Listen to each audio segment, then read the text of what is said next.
Ready to go? Good afternoon, everyone. Good afternoon. I'm Michael Driscoll, Chief Operating Officer at Math for America, a STEM education nonprofit that runs a nationally recognized fellowship program for public school STEM teachers in New York City. At MFA, our goal is to change the way we think about teaching by trusting teachers to drive innovation from their classrooms. For a long time at MFA, we've admired Governor Murphy's strong commitment to supporting teachers and preparing students with the skills that they need to thrive in STEM subjects, which are so central to our economy and our democracy in the 21st century. We're delighted to learn, about a year and a half ago now, that he supported building a program based on Math for America in New Jersey. So to do this, we partnered with 3 leading universities across the state: Montclair State University in the north, Princeton University centrally, and Rowan University in the south. And we created a program called the New Jersey STEM Innovation Fellowship. We decided to focus the pilot on improving elementary math instruction, and we received 5 applications for every available space. In the end, we selected 30 outstanding educators that you see here today. They're up here in the front, and they represent 29 schools in 20 districts across the state. These fellowships will participate in the program in the coming year, and they'll receive a $5,000 stipend. The teachers are spending today and tomorrow exploring an innovative math teaching practice shown to develop 21st century problem-solving skills and improve student learning outcomes. They're learning from Dr. Kathy Fosno, a nationally renowned expert in elementary math education. During the school year that follows, they're going to implement this innovative teaching practice in their classrooms and collaborate locally and at university campuses and statewide through an online platform. They're going to open their classrooms to their colleagues and peers and begin to grow a learning community statewide dedicated to innovation that improves student achievement. None of this would be possible without support from our key stakeholders, including, of course, the Murphy administration, our 3 university partners, the New Jersey Department of Education, the New Jersey Education Association, School Boards Association, and Principals and Superintendents Association, and finally, Jersey Can, an advocacy group that supports equitable access to STEM education for students. Nor would it be possible without funding from organizations with a strong commitment to STEM education in New Jersey, including the Overdeck Family Foundation. I think Laura Overdeck is here today, PSEG, Celgene Corporation, Becton Dickinson and Company, BD for short, and the Marr Charitable Foundation, and also ADP Foundation. Jamar Tyndale is also here from PSEG today. And finally, we owe a very special thanks to Dr. Susan Cole, president of Montclair State University. When we approached President Cole to gauge her interest, she agreed without hesitation, not only to participate, but to lead this partnership.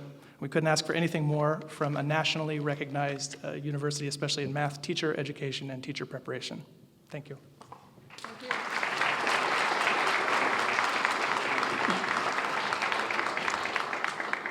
Good morning, everyone. I'm really delighted to be here and to see the New Jersey STEM Innovation Fellowship program really take off the ground. I know there are a couple of people who are spending a couple of days here immersed in mathematics and math education. And I think it is absolutely a terrific program. I'm immensely grateful to the funders of this program. I want to say a word about mathematics. I love mathematics. I really do. I was an English major, but I'm going to tell you why. I was an English major because in high school I loved language and I loved literature and I also loved mathematics. I loved mathematics and I was very good at mathematics until my junior year when I signed up for the pre-calculus class in my public high school in New York City, and I was called into the Dean of Students' office, and he said to me, in effect, "What the hell do you think you're doing?" And I said, "What do you mean?" He said, "You can't take pre-calculus." I said, "Why not? Why not?" He said, "Because we need those seats for the boys." And that was the end of it. That was absolutely the end of my math career. Happened to you too, right? It happened to a lot of girls. But why did I love mathematics? Because it's a language. It's a language. It is a way of thinking about the world. It is a way of articulating the world. And if young students can understand it as that kind of language, as a way in which they think about things differently and are able to approach problems differently, they will love it in the same way they will love the written and spoken language that they use every day. We just have to make sure that everyone has access to this language. If you don't have access to the language of mathematics, what you can do in life is severely limited. It is severely limited. I think of students who come into this university, and I can make a long list of majors they cannot study, they cannot complete, because they don't have enough mathematics. And so they are closed off from all of those opportunities in life. I love mathematics, and I believe from the bottom of my heart that American kids can learn mathematics just like kids all over the world, that there's nothing wrong with our kids' brains. They can learn mathematics. We need to teach it. That's the issue. We need to teach it. We need to excite young people about it. So it is really a great pleasure to me to thank the funders of this program, and it is a great pleasure to me to thank some of the supporters of this university that make it possible for us to participate in these kinds of programs. And there are two amazing supporters sitting right over there to the left of the governor. Assemblyman Giblin has been a supporter of this institution. Assemblyman Giblin has been a supporter of this institution for many, many years. When we need his help, he is there. He collaborates with us in all kinds of ways, and it is always an honor to have him in the House.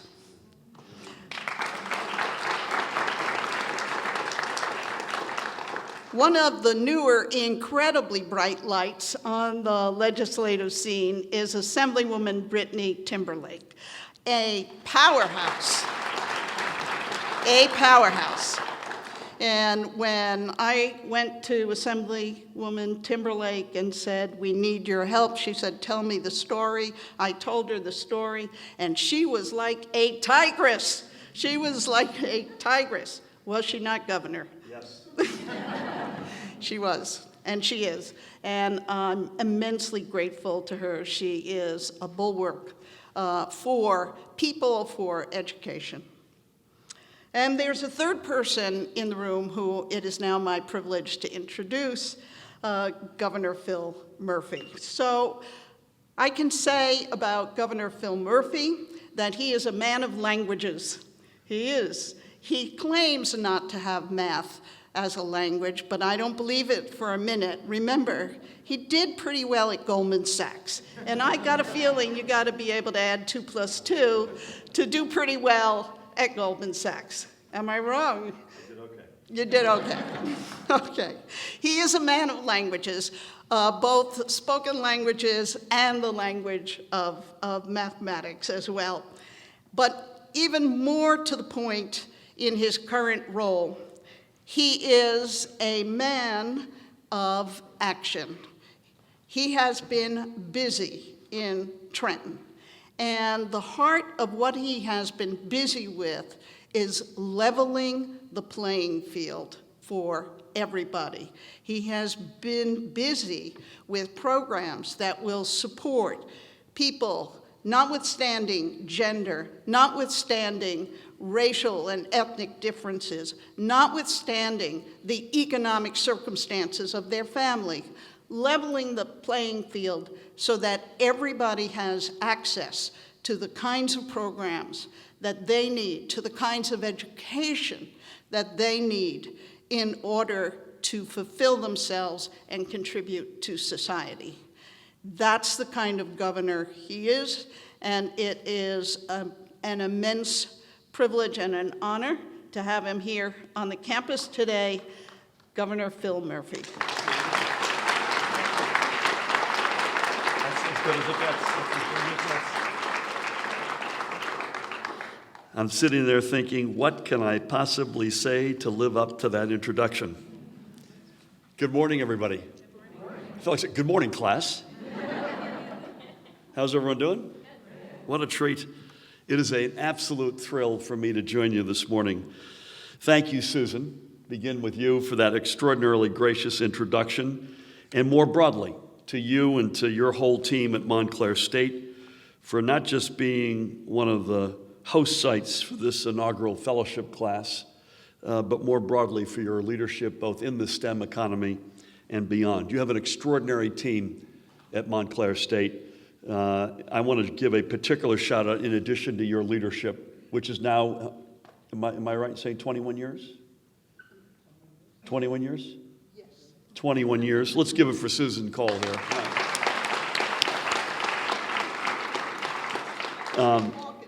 She and I just had a private meeting. She said, by the way, I think you're my 8th governor. Which had sort of the feeling that she would be here long after I'm gone. But her team is extraordinary. I want to just single out Dr. Laura Billings, who's the Dean of the College of Science and Math herself, an applied math person herself. So great to have you here as well. I'm also incredibly, as was also mentioned, I'm incredibly honored to be joined by the two legislators. A guy who's been on the scene for a long time, a huge force in organized labor in addition to his work as an assemblyman and as a leader, Tom Giblin, and beside him, a former freeholder, somebody who I met early moments when I was kicking the tires on running for governor, now an extraordinary assemblywoman, Brittany Timberlake. One more time, can we get it up for each of them? Thank you. So I recognize that we are that while your students are enjoying the last weeks of summer vacation, today is a school day, as it were, for you all, so I will not take up much of your time. I want you to get back to working alongside your fellow educators and soaking up as many ideas as possible to pass along to your students, and as rightfully so. I will also want to allow me to begin as well by thanking Math for America for leading the charge for creating this New Jersey STEM Innovation Fellowship Program. And Michael and I were together, he was reminding me in January, which I find hard to believe, so 8 months ago, but Michael Driscoll, who's been an extraordinary leader, we were together for a Computer Science for All event, and it's a real treat to be with you again. Let's hear it again from Michael and his team at Math for America. And also reiterate his thanks for the sponsors and Susan's as well. And they are the Overdeck Family Foundation. Laura, I see you out there. Nice to see you, a dear friend. I hope your summer's been good. PSE&G Foundation, Celgene Corporation, Becton Dickinson and Company, ADP Foundation, and the Marr Charitable Foundation for their financial support. One more time collectively for that group. Thank you all. And of course, as Michael mentioned, I want to also thank Princeton University and Rowan University, and again, our host today, Montclair State University, for opening their doors to this program. Suffice it to say, without this great partnership, the public, private, and nonprofit sectors working together, we wouldn't be here. And we're here at a critical time for our state. We're at a crossroad in education where the classic 3 R's are being joined by 4 other letters: STEM. I don't need to tell any of you that the world your students will be entering in the next 12 to 15 years will be vastly different from the one you entered when you began your careers in public education, let alone the world that my generation and I entered into the workforce nearly 40 years ago. The tool today's students will need for success in tomorrow's economy are more complex than perhaps at any other time. Bringing forward new ideas in math, that can resonate with more students, allowing them to grasp complex ideas in simple ways and helping them love learning from an early age are all critical not just for their success in school, but long beyond. When we ignite an interest in math, then we can make an open and shut argument to further investing not just in innovative education, but also in education in innovation. And we know that these efforts are even more vital for introducing girls and students of color to the possibilities in the STEM fields, which, after all, could use a lot more diversity. Take, for example, the fact, and we discussed this when we were together, Michael and Laura, in January at that event, the fact that only 1/4 of our AP computer science test takers are female, and roughly 1 in 7 is in an underrepresented minority student. This doesn't happen by accident. It happens by our own omission as a society from seeing that every student in every school, in every community, has the capability to do great things. And when it happens, it closes the door early on too many promising young people for the jobs of tomorrow. You are the educational leaders who will serve on the front lines of ensuring these doors always stay open. You are the first 30 of what we hope will be many more educator fellows to be equipped with innovative math teaching practices that will enhance student understanding of complex concepts. The love for STEM that you will be able to instill in your students will serve them long after they leave your classrooms.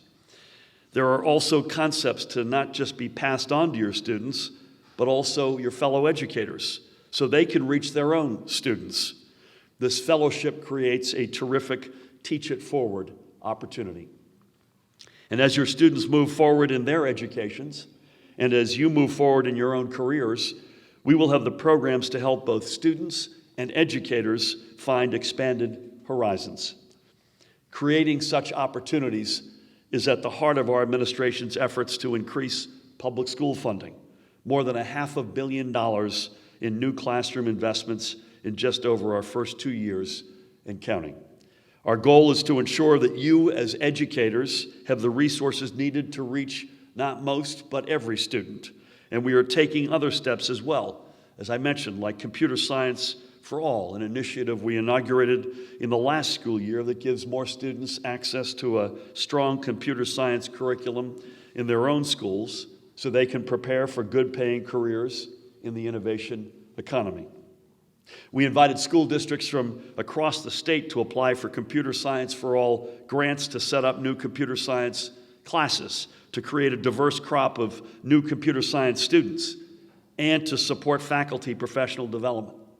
And then we followed that up by awarding 29 school districts a total of $2 million in grants to impact upwards of 900 students.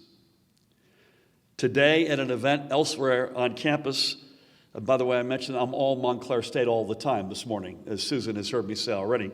I've already given one set of remarks. Susan and I had a very good private meeting, and I'm thrilled to be here with you all today. But at another address that I made earlier, I announced the opening of the application period for the New Jersey Department of Education's inaugural Expanding Pre-Apprenticeships in a New Direction, or EXPAND, grant program. This new program will provide opportunities to high school students to develop STEM and other skills as a first step toward entering an apprenticeship in an innovation-driven industry. I mentioned this earlier. Michael Aaron was my witness because I saw him there. Thank you, Michael. We have the highest concentration in New Jersey of scientists and engineers per square mile of anywhere in the world. The challenge will be filling, if we get the innovation economy right, it'll be filling those middle skills, really good paying, strong supporting benefits jobs that you can build a real a career around and have real security and prosperity for you and your family. That's where our shortage will be, which is why we're throwing as much as we are into the STEM field generally, at all levels, but including in this case, apprenticeships. So through comprehensive efforts to expand exposure to STEM education in our early learners and furthering that through Computer Science for All and expand grants in our high schools, we're aiming to put New Jersey on a course to producing, as I mentioned, the highly educated and highly skilled critical thinkers that we will need to make our state an undisputed global leader in the STEM fields and the innovation economy. What you are becoming part of is much bigger than your classrooms. It is becoming part of a movement that will fully recreate our workforce. And we can only also hope that one of the students whose mind is turned on to math through the ideas you will take back to your schools with you will in turn become an educator herself or himself and help teach the succeeding generation of STEM learners. This fellowship is about creating the New Jersey where opportunities and innovation blossom for all of our residents.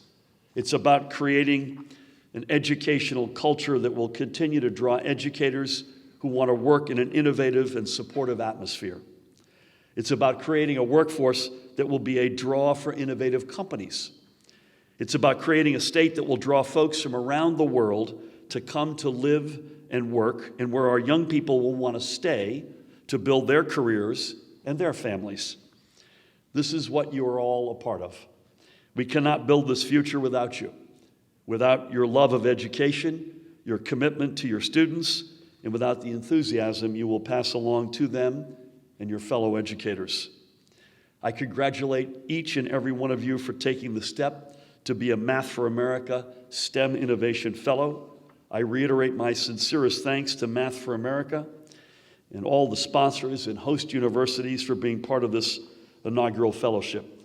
I hope you enjoy the rest of your session here and the remaining days of summer, and I cannot wait to see all the good things that will happen in your classrooms in the months and years to come. Thank you all very much.